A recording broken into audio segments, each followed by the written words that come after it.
Hello, good morning. So, ayan, magluluto tayo ng beef steak for today. So, kailangan natin bubugin yung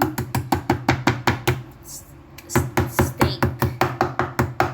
Yung beef steak. Kasi ayaw nila yung matigas. Gusto nila malambot. Kaya, manggigigil tayo dito. Panggigigilan natin yung steak.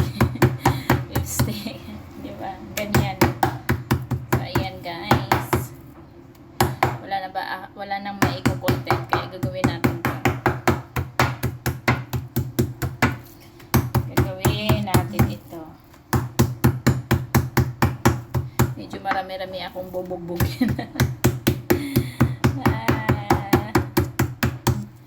So, ayan. Kailangan soft siya.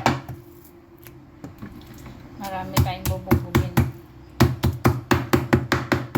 Dito tayo manggigigil, di ba? Mangigigilan natin. Babad natin siya para lumambot. Dito sa bahay kasi yung mga amo ko ayaw nila yung matigas. Gusto nila yung malambot. So, bubugin natin. Kasi 'di ba, kay ang yung beef, no, mostly ng beef kasi 'di ba, pag nagluto ka ng beef, matigas siya. Kailangan mong lagain ng ilang oras. Kaya dito natin idaan ang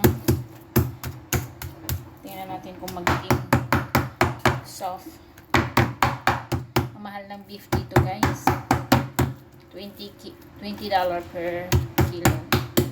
So, kaya yan. Gawa ako ng beef steak later. So, kailangan ko siyang bubugin. Ang aga ko na maligkit.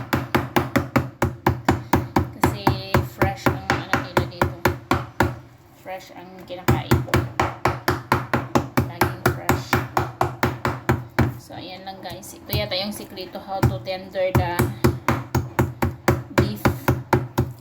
Pero ano na nga ito yung kinuha ko yung loin, beef loin na talaga siya. Diba? Fresh. Ganyan na yung kanyang outcome pag binugbog mo siya.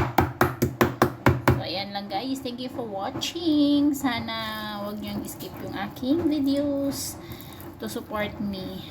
Pinayo FW po dito sa Singapore.